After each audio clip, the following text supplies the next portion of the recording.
computer. All right. Okay, so thanks again, everyone, for joining us today, and we're excited to have Philip back for his 4th webinar of the spring 2020 semester. So thank you, Philip, for joining us, and today's topic is about program evaluation research methods. So Philip, it's all yours. Thank you, Christine. Thank you once again for giving me the opportunity to speak to your students.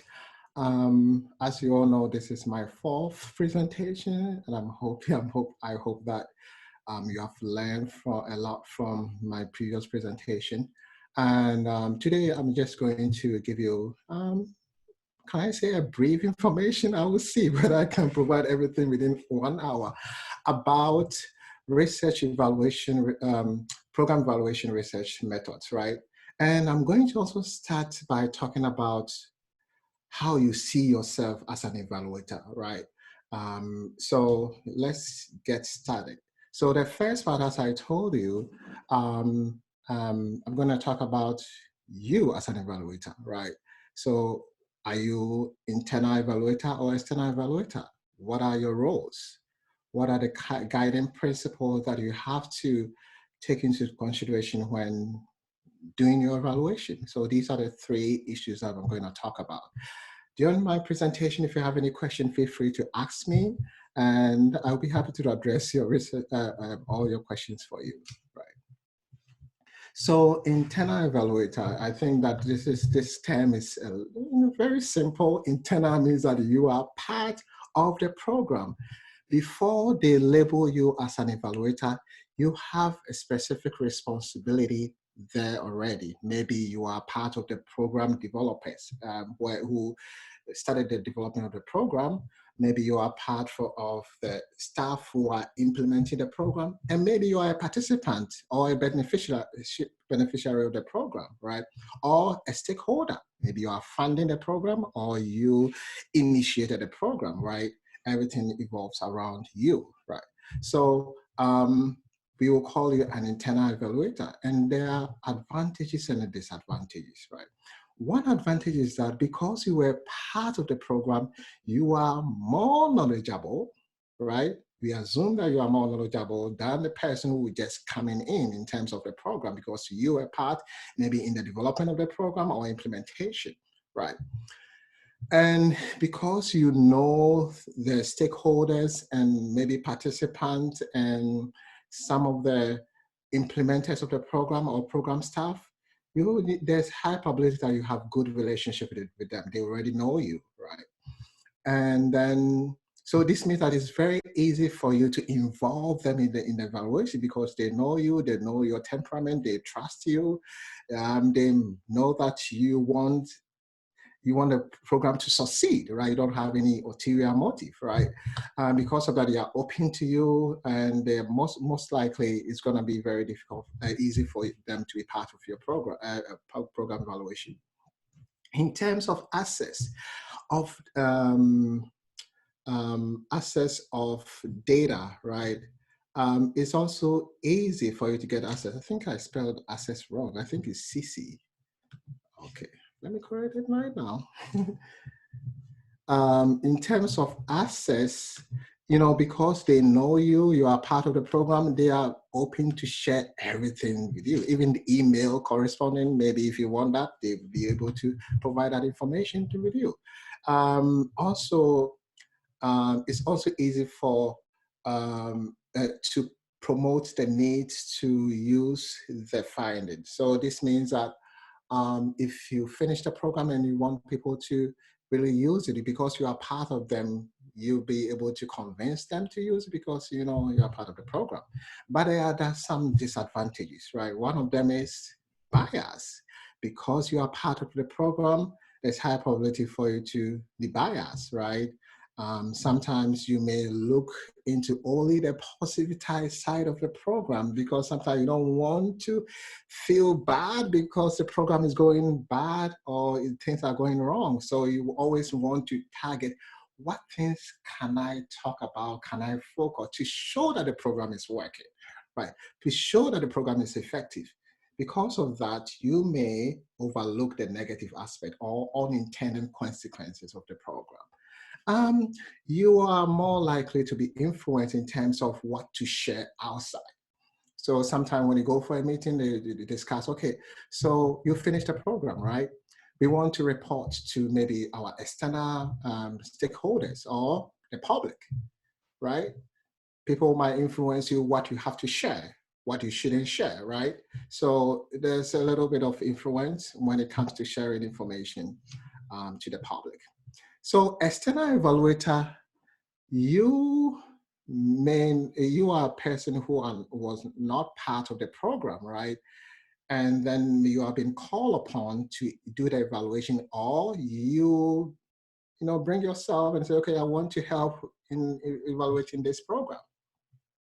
Because of that, there's a sense of independence in terms of evaluating the program, because you are not part of the program, and there's less likely for people to influence you in terms of what to look for, and there's less likely to be bias, right?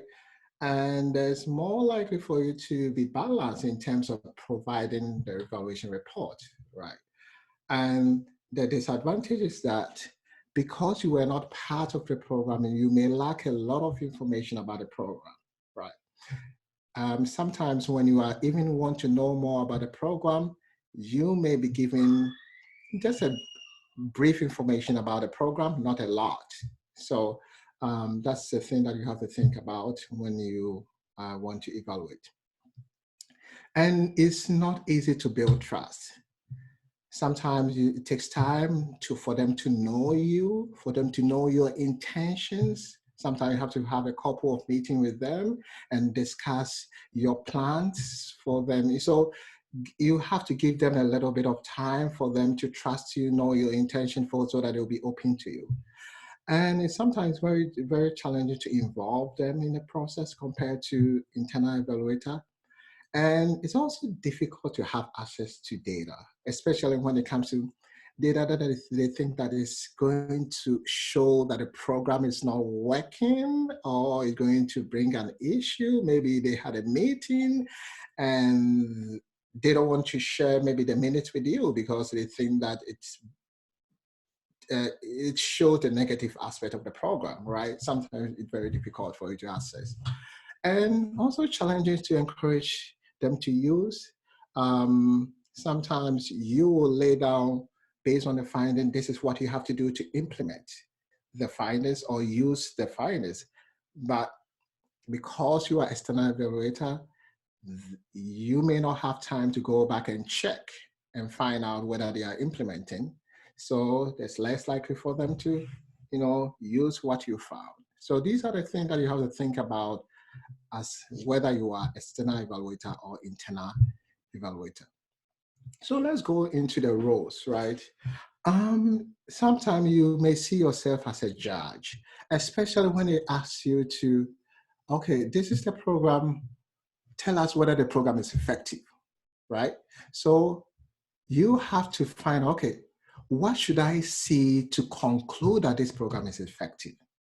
What should I see to conclude that this program is cost effective? After cost benefit analysis, what information what things should I see for me to conclude that it is effective or not, or in terms of money aspect? So sometimes you have to, before you do the evaluation, you have to build a criteria. Characteristics that you want to see in the program or the outcome that you will conclude that this program is effective or not effective. So technically, sometimes they look up to you to tell them, give them the verdict, right, based on the evidence that you have, right? So I think that this is where you have to take your work very seriously, because you don't know whether what you're going to give will affect their funding or not, right? So you have to be fair and you have to be unbiased when you are giving the information. You have to give information that will help them, to maybe improve the program or think about doing a new program, right? So always just think about the fact that sometimes you'll be put in a position to judge, right? So you have to be aware of that. You are also a methodologist, right? Because what you are doing is that before even you say that the program works or not, you have to do your investigation.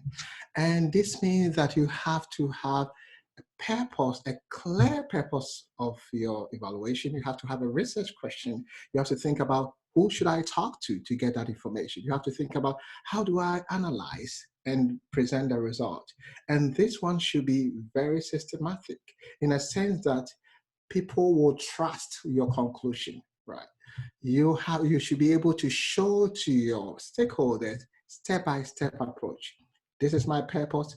This is my research question. This is my methodology. This is how I collected my data. This is how I analyze, and this is the findings. And based on the findings, the program is going well, right? So you also have to you have a responsibility as being a methodologist when you are doing evaluation. You are a facilitator. Sometimes you have to involve participants or the stakeholders in the process in terms of the evaluation. You have to help them. Another thing that you have to think about is that especially those who are going to be external evaluators. Sometimes you go into the program where they don't have anything like program theory or logic model, right? They don't have specific information about the input, output, outcome, impact, right? They don't have any information concerning that. They just have a description of the program and what they have done. So as a program evaluator, you have to involve them, get more information, and help them to reconstruct the program logic, right? Or the program theory to help you and also help them to understand what exactly you're going to do, whether you're going to evaluate the input, output, or you're going to evaluate the outcome, right?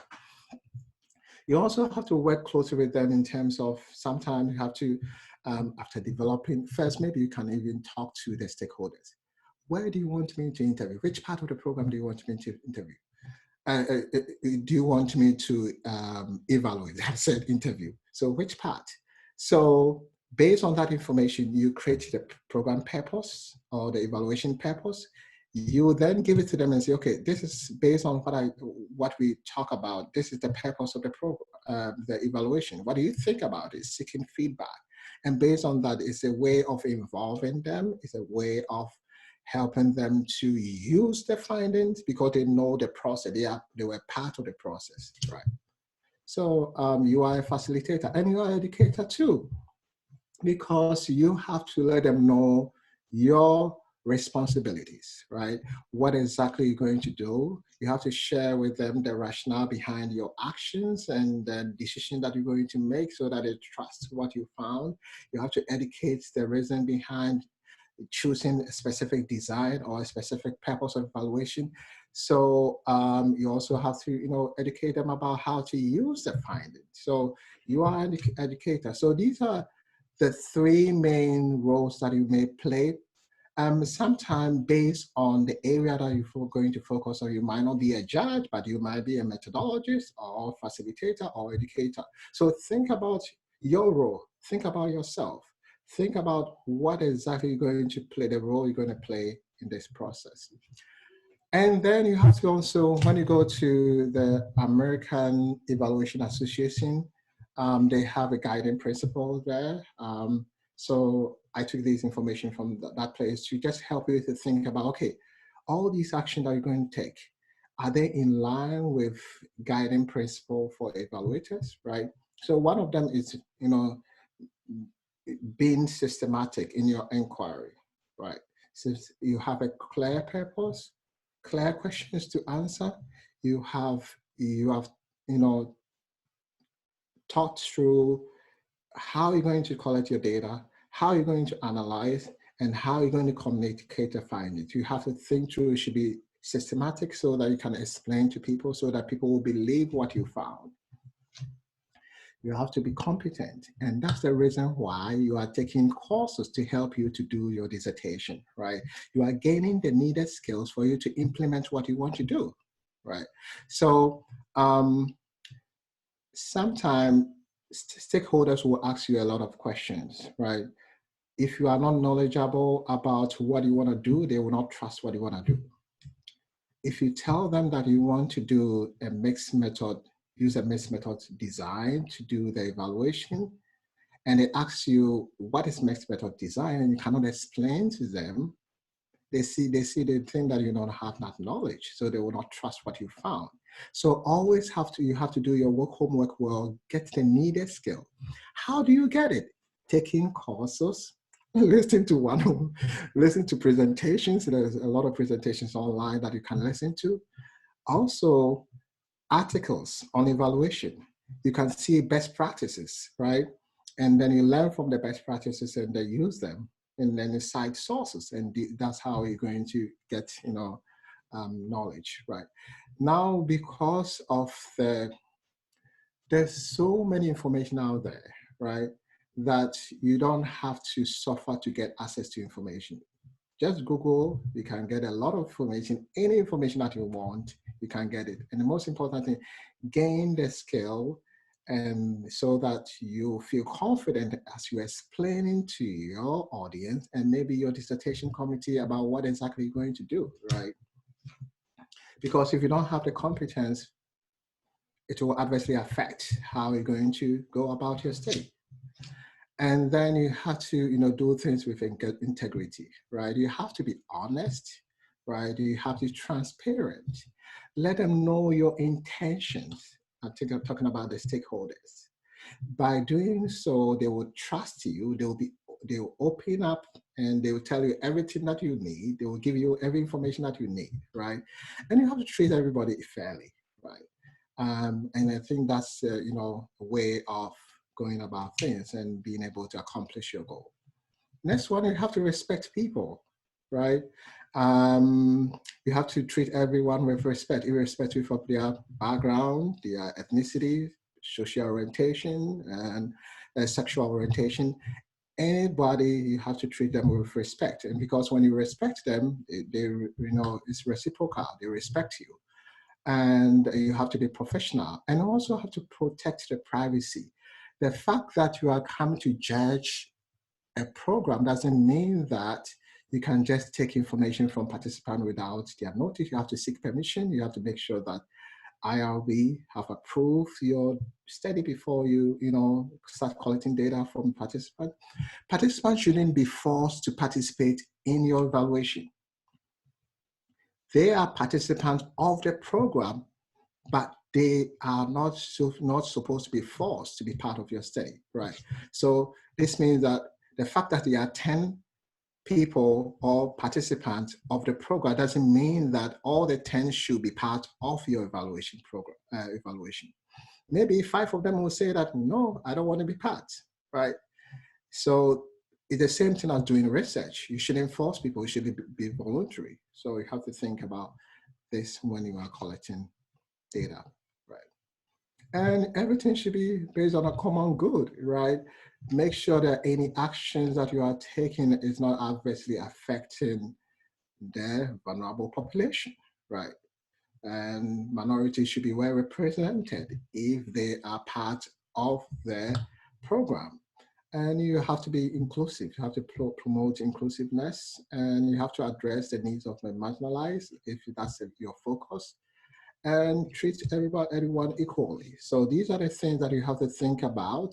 So after thinking about all these things, what you have to do is that just have time for yourself, reflect. Who am I? What kind of evaluator am I? Am I internal evaluator or external evaluator? What are my responsibilities? What are my advantages? What are my disadvantages? How can I make sure that I overcome the disadvantage? What action should I put in place, right? You can, reflect on it. You can record yourself, talk to yourself, or you can write them down.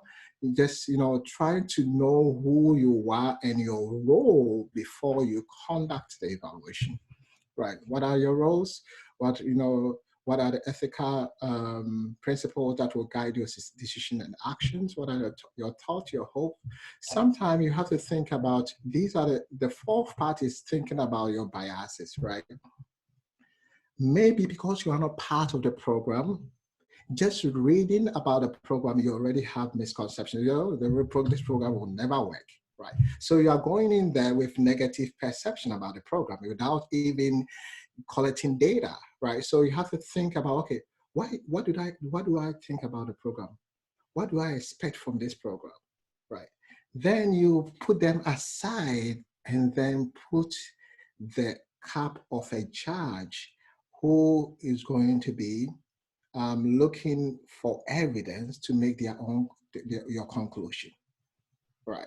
So it's all about thinking about putting aside. And I've forgotten the chapter of my book that I talk about setting aside all your background, your biases. I think maybe chapter 4 or 5 of my book talks about how to set aside, reflecting on your biases and setting them aside as you collect your data or analyze. Okay, so before we go to part 2, let me look at the time. Do you have any question for me? So just so you know, it was in chapter 6. Chapter 6. Yeah. But Thank you. So I guess just not such a question, but an observation to the students. So many of you are going to be probably internal. Some of you, as you're looking at some of the problems practice that you're talking about, but yet a few of you will be also external. I think of Martine when you're looking at potentially your project, looking at another institution, evaluating their implementation of 15 to finish. So, when you talked about some of the considerations, and you were very judicious in the words you used, but one, I'll just say it in a way, you have to be aware of the politics, both internal, if you're an internal evaluator or an external. And I think you touched on that, but I think, saying in an explicit way that you need to be mindful of the political considerations in both in your role, if you're part of that organization, and certainly as an external evaluator, what maybe with some expectations of them allowing you to come in, especially in this role as a doctoral student, to evaluate the program. So just wanted to add that. Thank you so much for that information. Yeah. Any other comment, question?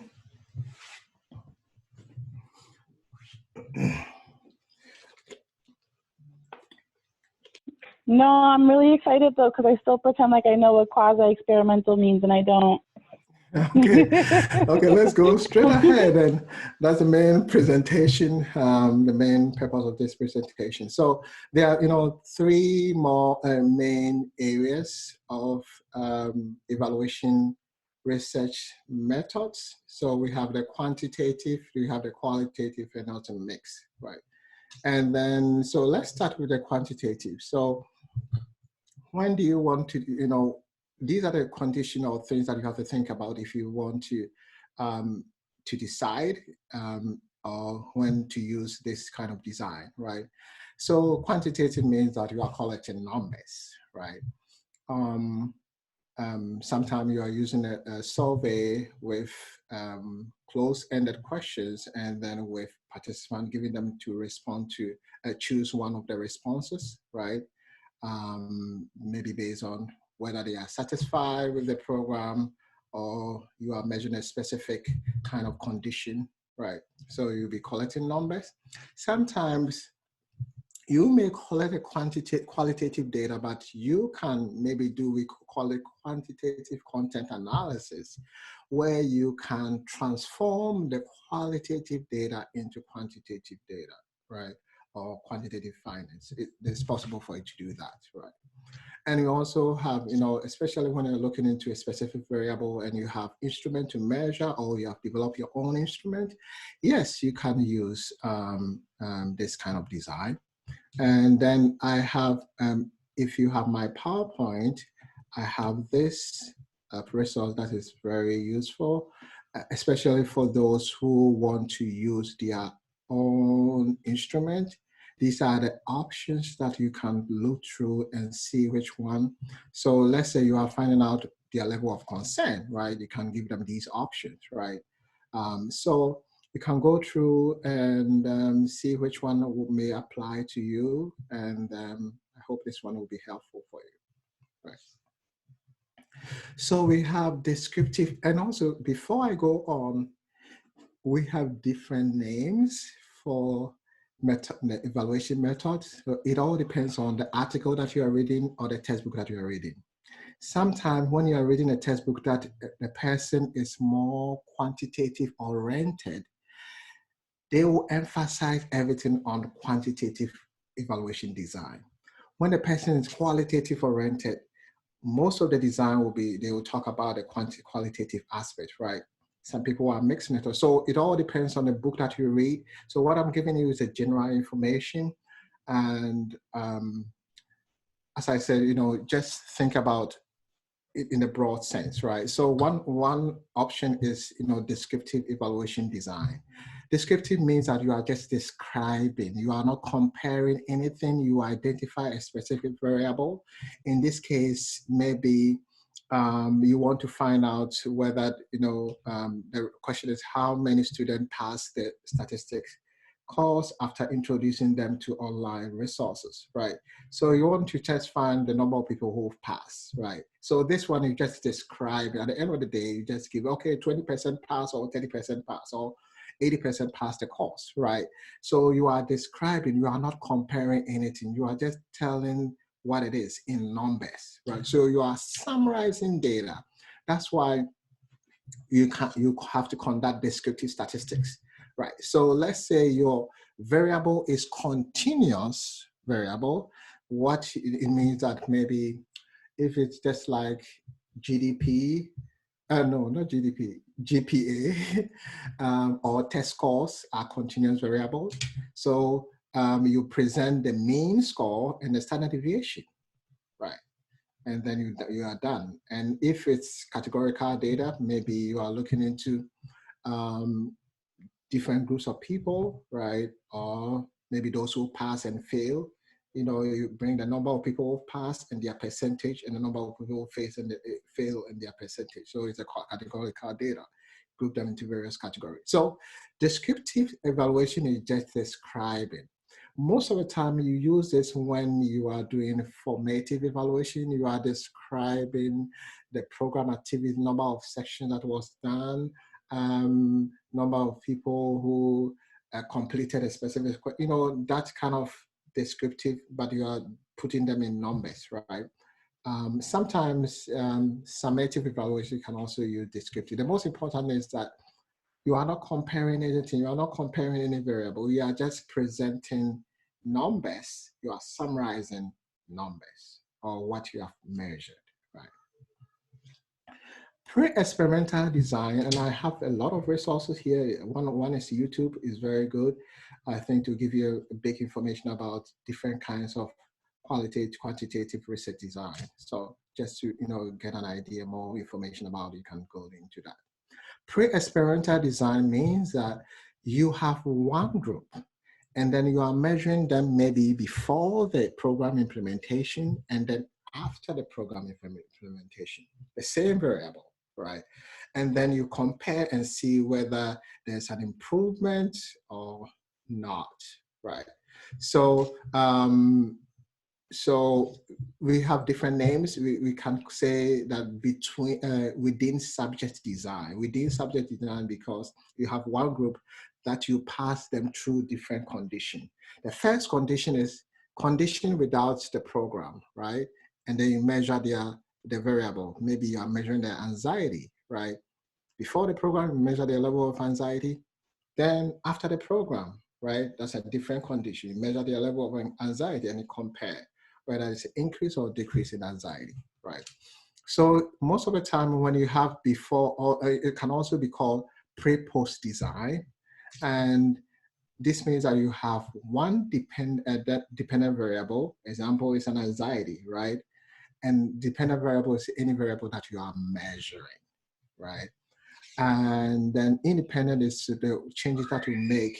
So the changes, you can see that independent variable will be the condition before the implementation of the program and the condition after, right? So it is before and after. That's why it's called independent, right? Because if you change the condition, technically what you're saying that when I change the condition, would their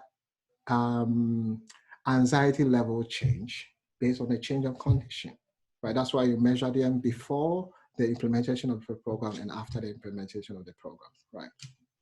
As I said, for more information, click on this link and you get more about pre-experimental design. So quasi-experiment means that you may have control group and experimental group, right? The reason why it's called quasi is that you are not randomly assigning participant to control group and experimental group, right? The experimental group are the group that will be part of the program. The control group are the group that will not be part of the program. And then you measure the variable that you are interested in and then compare whether the program will help participant or the participant in the program will do better than the participant who are not in the program, right? The reason why it's quasi is that you are, in terms of the grouping, you just group them. You did not randomly assign them into the group, right? So that's why it's called quasi. And then the difference between quasi and the true is that for the true experiment, you randomly assign them to control group and experimental group, right? So that's the main difference, right? The reason why we random. Do you mind if I jump in real quick to just highlight Yes. that point? Because I think this is an important distinction for students to understand. The reality of being able to run a true experimental evaluation is probably not that high. It's not that likely for you to be able to randomly assign participants. You might be able to do that, but that's probably not going to be the norm for most of you. So when you randomly assign students or participants, I should say, to the different groups, what that does is it controls for all the other confounding variables. So as you know, whatever your outcome variable is, there's many things that can impact that. There's many different variables that could impact it. And by randomly assigning, you're kind of neutralizing and controlling for all of the other ones. And then that means the only one that's really different is whatever you decided to make it. So maybe the treatment, you're either getting this kind of intervention or that kind of intervention or no intervention at all. So then you can say with more certainty that the intervention caused the outcome. So because they participated in this intervention, they are then able, to be more successful or whatever your outcome variable is. But the reality is that's going to be very hard to do. So you'll have to just acknowledge those limitations. Most of our studies aren't going to be perfect, and we won't be able to control for all the variables. So we try to acknowledge and assess for as many of them as we can, so that you can statistically control for some of those best you can, and then you just acknowledge it, but you're still adding to the knowledge base. Thank you so much. And I think that, it brings to mind the concept of validity, right? So in terms of the true experiment, the validity will be higher than the quasi-experiment, because as Christine said, for the true experiment, you are controlling for other variables that may have an impact on the outcome, right? So the reason, how do you control it? By, randomly assigning them into the various groups. That's the way you have to control that. So you have to, bear in mind that there are limitations concerning the quasi-experiment. And for quasi-experiment, because you are not randomly assigning them, we might not completely say that the program, the changes that happen in the outcome or the changes that happen in the dependent variable can be solely attributed to the independent variable, right, or the program, right, because there are other factors that may contribute that we didn't control that, right? So you just, we have to know the advantage and disadvantage. It's all about, whenever you are choosing any design, there's going to be advantage and disadvantage. You have to be aware about the limitations so that you'll be able to handle it, either to control for it, maybe when you're doing the statistical analysis, or you can report that information that, okay, I use this design and these are the limitations. So you have to take into consideration when you are maybe making sense of the findings. So the next one that I want to talk about is the qualitative evaluation design. So use qualitative when, you have text, like you have documents to analyze, you have participant story to analyze. If you want to get into the deep of an issue or the depth of an issue, you can use the qualitative evaluation design. Especially there's something like the program where maybe they have contacted you and they say that they don't know why the program wasn't successful. So they want you to find out why the program was not successful, right? So this means that you may have to, analyze documents and maybe interview implementers of the program and interview beneficiaries of the program just to get more information about, answer the reason why the program was successful or not, right? So there's sometimes difficult issues that there's no way you can measure. The only way that you can do is to qualitatively collect that information, right? And then if you intend to use interview, focus group, open-ended surveys, observations, document collection, then you are in the territory of qualitative evaluation design. So one of them, and as I also said, it all depends on the article or the book that you read. They have different names, but this one is the general information just to make you think and see the best one. So one is the case study evaluation design. Why is it called case study? Because your intent is to understand an issue or compare what is going on, maybe compare two cases or two issues. Or there's a unique aspect of a program that you want to share to the world, right? Or share to your stakeholders. Maybe they think that, oh, this program was successful, but we didn't do any formal evaluation.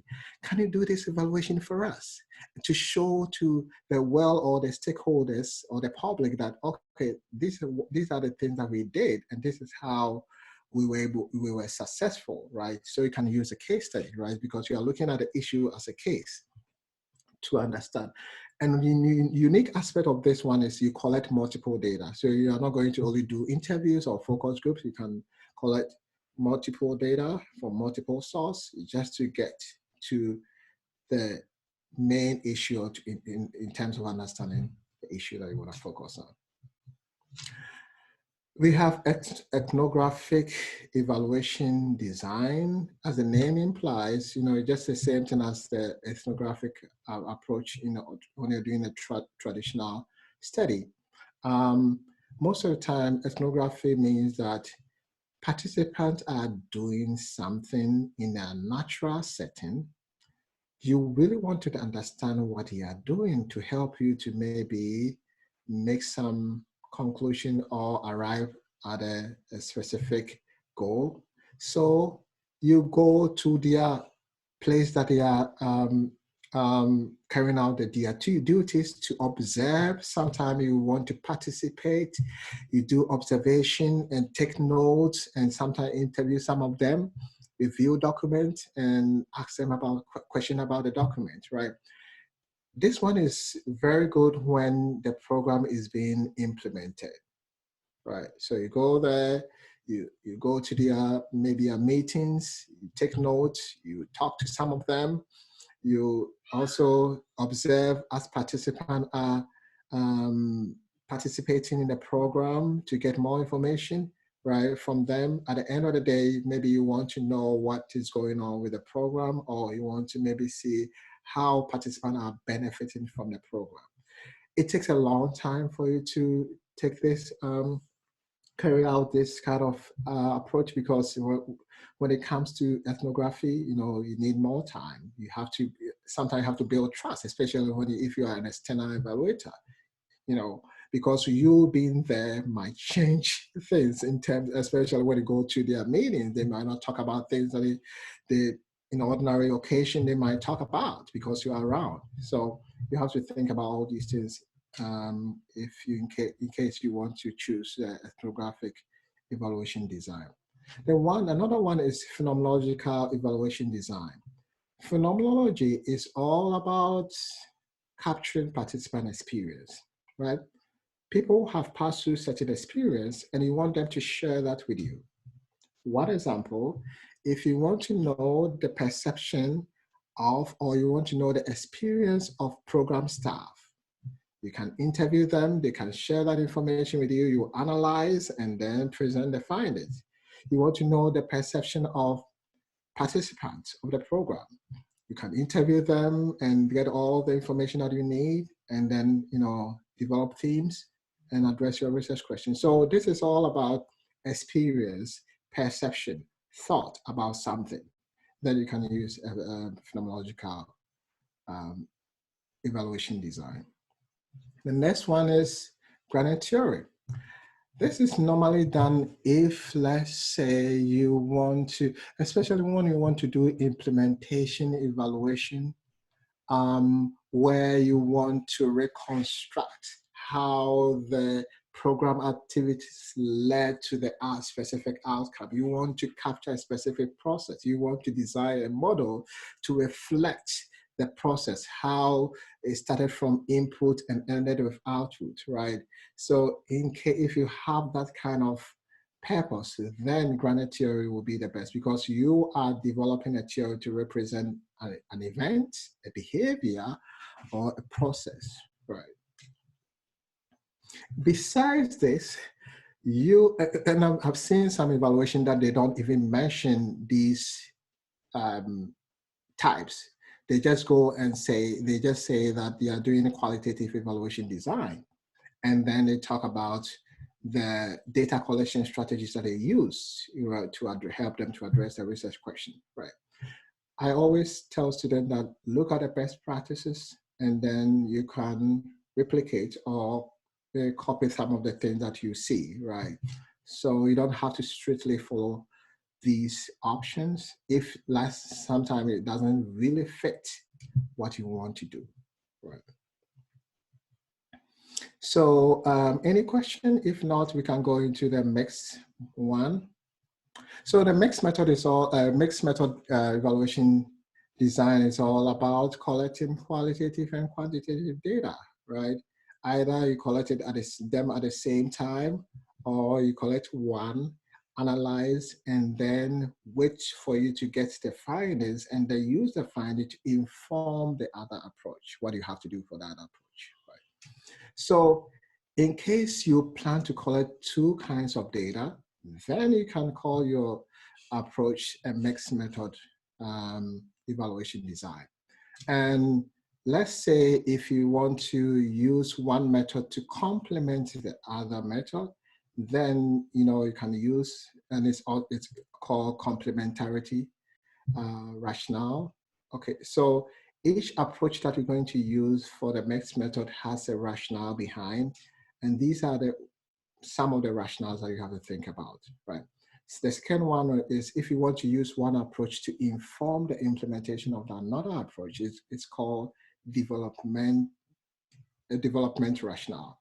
And the last one is if you want to study a specific phenomenon or an issue, and you collect data from maybe more than one source, right?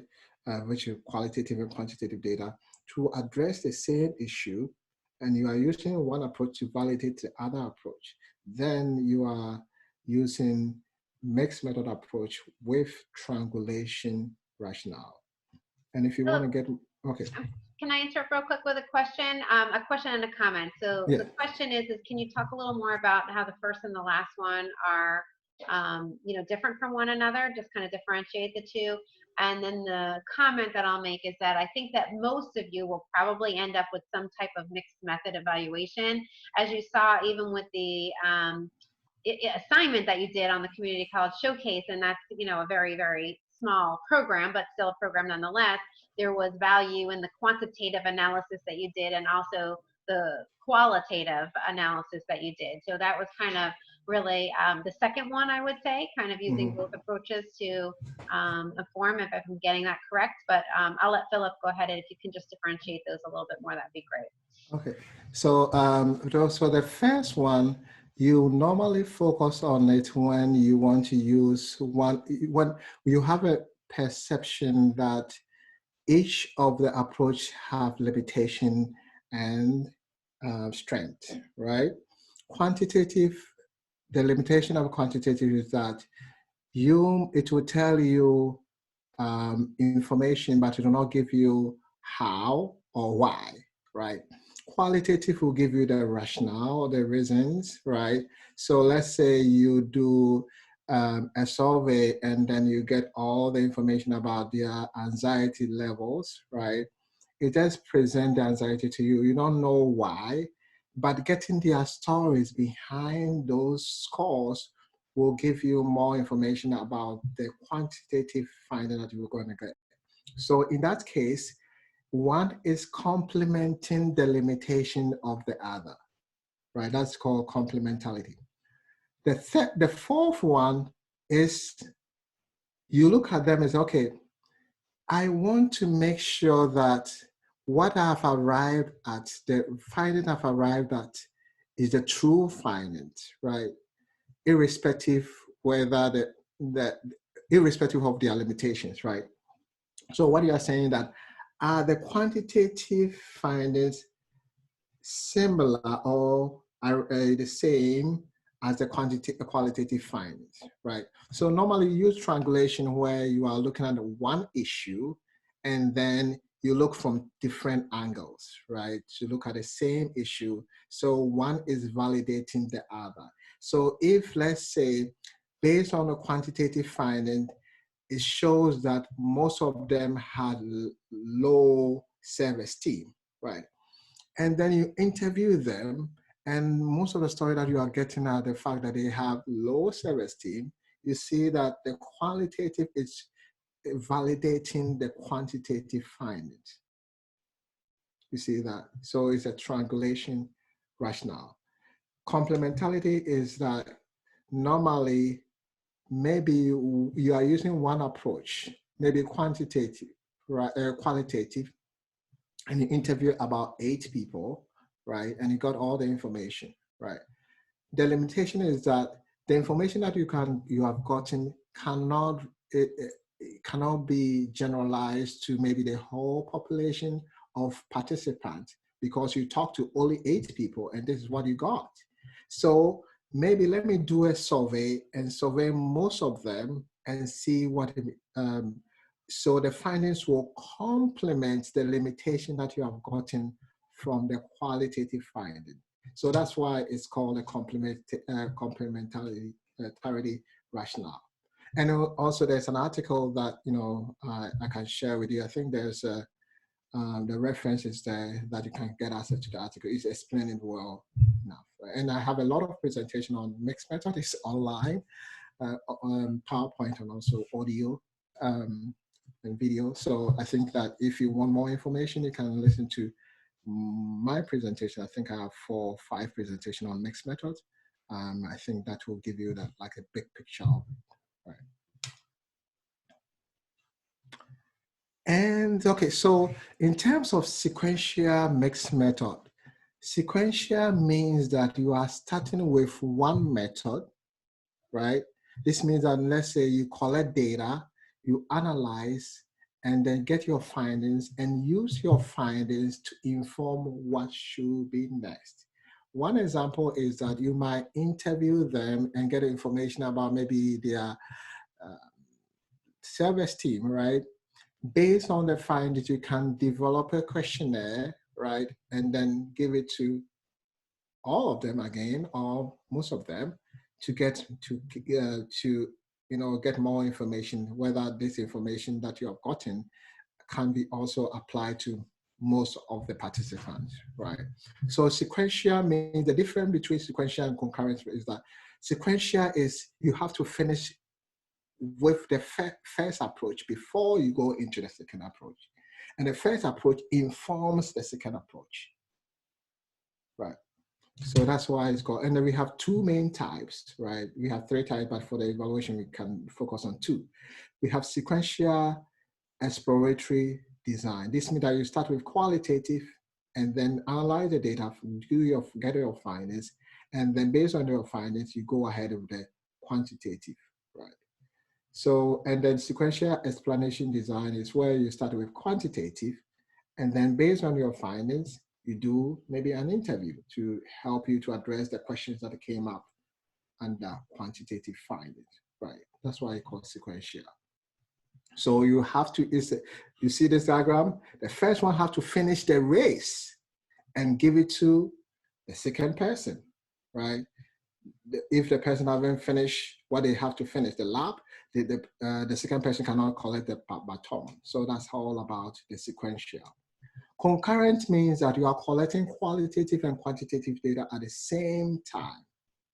Not literally at the same time, but the same period of time. So this means that if you collect quantitative data and you wait for 2 weeks and collect qualitative data, it's still a concurrent design because your qualitative data doesn't depend on the findings of the quantitative data that you're going to collect, right? So the difference, as I said, is that for the sequential, you have to analyze everything and wait and get your findings before you move on to the next stage. For concurrent, you collected that qualitative and quantitative at the same period of time, the data collection period, and then you come back and analyze both at the same time. So that's the difference. For dissertation, most of the time, what I've seen, students use concurrent. The reason being that it takes time for you to finish, do this one and finish and go and do the second one, right? You analyze your data and then move on to the second stage. It takes time. So most of the time, students use a concurrent one. But it doesn't prevent you from using the sequential. You just have to know that the sequential, it takes more time compared to the concurrent one. Okay. And the concurrent, we have two types. You have concurrent triangulation design. This means that both of them have equal kind of strength because both of them are looking at the same issue, and then you compare the findings and whether they are arriving at the same kind of or similar findings. Concurrent nested is where one methodology is playing a small part of the process, right? Maybe quantitative is your focus, maybe quantitative, but you are focusing a small part of your study, focus on the qualitative, right? So that's why it's called nested. One approach is nested in the major approach that you are using, right? So as I said, if you want more information, I have a lot of videos online. You can search for it on YouTube, or when you go to SlideShare, I have a lot of PowerPoint on that. If you search for my name. So after you have decided, you have to, think about how to present that information to your audience. So you should clearly know the specific design that you are using. What is the design about? You can get that information from textbooks or articles, and then you can cite source that you support, help people to know where you got that information from. And then you provide a rationale. Why do you think it's appropriate? Normally you do that when you are writing chapter 3, right? Not now, but now maybe your chapter 1, you just have to mention that you are using maybe mixed method design or concurrent mixed method design or any other design. But when it comes to bringing out the detailed information, you can work on it in chapter 3. So this is what I have for you. These resources are going to help. I think I have one mixed method resource here. And I have, yes, these resources will be helpful for you as you think about your approach. Any question for me?